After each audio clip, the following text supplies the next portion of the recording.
유튜브 댓글을 보면 지금이 어떤 시대인지 바람 걱정을 하십니까? 여의도도 북서살풍 직격터인데 잘들 살고 있습니다. 풍수는 지금하고는 전혀 맞지 않습니다 라고 말합니다. 이 점 어떻게 생각하시나요? 한번 보세요. 전쟁기념관이 어떤 형태인가. 전쟁기념관이 줄을 중심으로 우베코와 좌청룡을 뒀어요.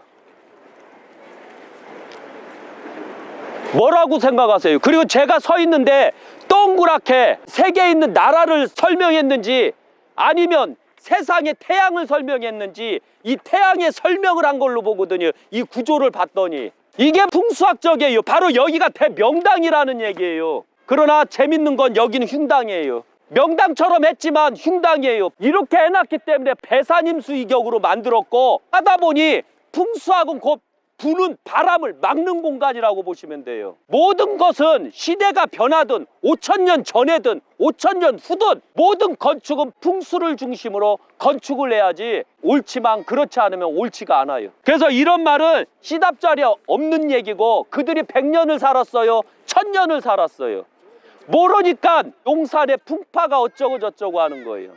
안 당해봐서 그래요. 여기 나왔잖아요. 지금 대한민국 국민은 전쟁이 없는 상태에서 너무 평화롭게 살았어요. 그러다 보니까 평화를 위하거든 전쟁을 기억하라.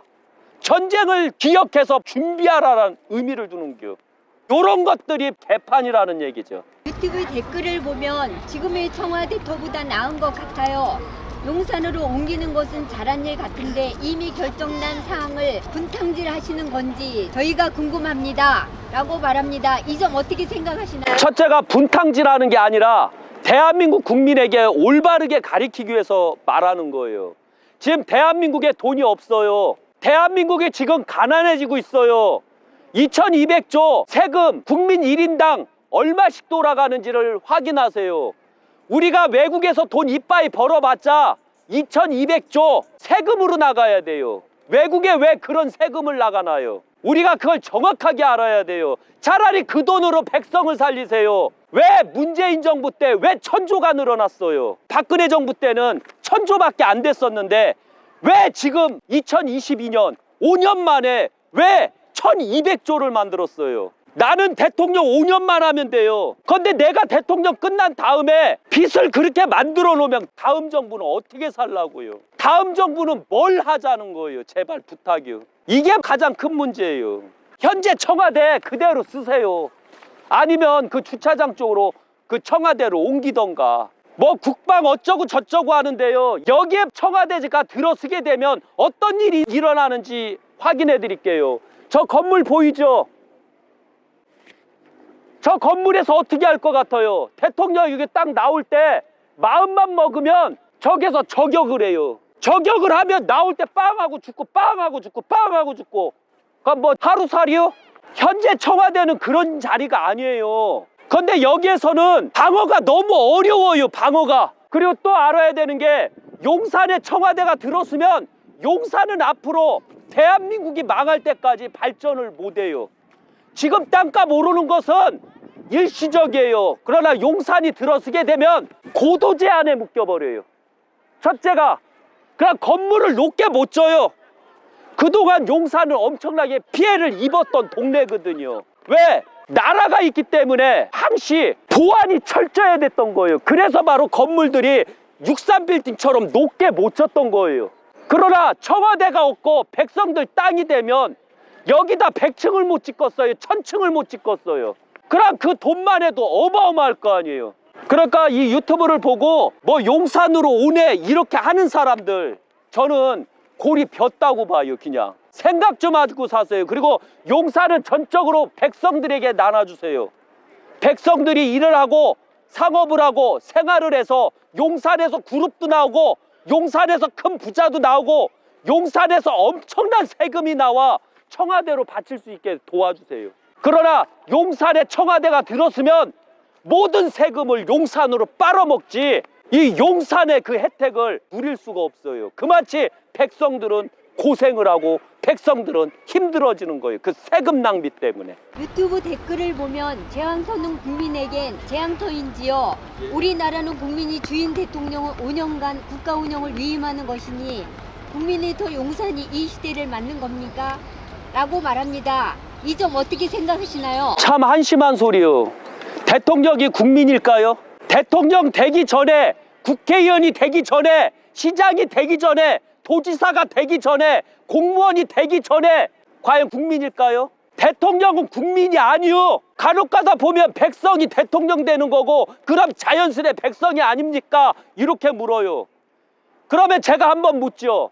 대통령 한 사람은 나라를 살리기도 하고 나라를 죽이기도 해요. 그런데 국민 한 사람이 나라를 살릴 수도 있고 죽일 수도 있을까요? 나라를 죽이고 살리고 할 정도면 이것은 국민이 아니에요. 단지 조선 왕조하고 대한민국 왕조가 달랐을 뿐이에요. 그 부르는 그 명 자체가. 그래서 대한민국에서는 대통령제이기 때문에 국민이 대통령이 되면 그가 제왕이 되는 거고, 그가 황제가 되는 거고, 그가 임금이 되는 거예요. 그 임금은 생각을 해봐요. 17년서부터 2022년까지 대한민국이 얼마나 망했어요. 우리가 만약에 대통령이 나라를 망칠 정도면 제왕일까요? 제왕이 아닐까요? 제왕이요.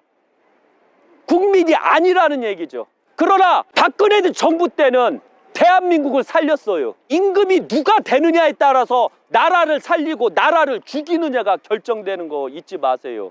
나라를 죽일 수 있으면 제왕이 되고 임금이 되다. 나라를 못 죽이면 그것은 아무리 뛰어나도 백성에 불과한 거예요. 그리고 내가 그 정도의 공인을 갖고 있으면 그는 백성이 아니요. 그는 한 자리를 차지한 하나의 장이 되는 거고 하나의 기업가가 되는 거예요. 기업가는 국민이 아니요. 이걸 명심 또 명심하세요. 1000명을 살리는 국민, 100명을 살리는 국민, 한 사람을 살리는 국민, 이걸 기억 똑바로 하세요. 그러면은 국민이냐 아니면 백성이냐를 정확하게 이해하게 될 거예요. 안 그러면 제왕이냐 정확하게, 신하이냐 정확하게 이해하게 될 거예요. 지금 바람 부는 거 봐요. 이거 제가 불게 한 거 아니요. 이렇게 지금 전쟁 기념관 이 바람 부는 거 제가 불게 한 거 아니요. 이거 원래 용산터가 바람터라 그런겨. 그리고 남산을 용산에서 보면 서쪽에서 들어온 바람이 남산을 막고 다시 회귀하는겨. 그래서 여기가 돌개바람이 부는겨. 바람이 돌아요. 이해 가시겠죠? 국기 보면 알잖요. 국기 보면 바람이 돌고 있다는 걸 쉽게 볼 수 있어요. 이게 풍수학이라는 거 잊지 마세요. 그래, 풍수학은 과학이요. 당신네들이 아무것도 모르는 상태에서 미신이네 하지 말고. 왜? 바람이 이쪽으로 불면 국기도 이렇게 불자니요. 그러면은 그게 미신이요? 바람이 이렇게 불면 국기도 이렇게 불자니요. 그게 미신이요? 그리고 내가 생활하는 집에 바람이 있는 게 좋아요? 바람이 없는 게 좋아요? 바람 없는 게 좋지요. 여름에는 솔솔 바람이 부는 게 좋지만 겨울에는 바람이 없는 게 좋잖아요. 햇볕도 마찬가지요. 겨울에는 햇볕이 이렇게 쬐주면 너무 좋아요. 여름에 쬐면 더럽잖아요. 여름에 이파리가 무성한 것은 햇볕을 막고 땅을 식히기 위해서 막는 거예요. 겨울에 이파리가 없는 것은 햇볕을 그대로 땅까지 받아들이기 위해서 있는 거예요. 그게 미신이요? 미신이 아니요. 풍수는 미신이 아니요. 5000년 동안 내려온 과학이요. 이렇게 설명을 해도 우리가 실제 봐놓고서도 미신이다라고 하는 겨. 그래서 제가 어떠한 대통령을 딱 지목하고 말할 때 그게 예언이 되는 겨. 왜 제가 박근혜 대통령을 광해군이라고 했어요? 너무 잘하려고 했는데 안타깝게도 백성과 인조는 그걸 모략하고 선동하여 광해군을 내쫓았지요. 국민들은 촛불을 들고 박근혜를 내쫓았지요. 그 결과가 뭐유? 그리고 중국을 이빠이 섬겼고 문재인은 인조유. 중국 섬기다가 망한 나라. 중국 섬기다가 코로나나 이빠이 들어와서 망한 나라가 되죠. 왜 역사가 정확하게 증거를 이렇게 해주는데도 불구하고 왜 역사를 믿으려고 안 하죠? 제가 엄연히 2016년도에 이미 그 얘기를 다 했어요. 그때 안 믿었던 자들도 2022년에 와서는 저를 믿어요. 왜? 제가 말한 대로 됐으니까. 앞으로 5년 후에 재밌는 일이 생길 거예요. 계속 이것만 명심 또 명심하시면 돼요. 예.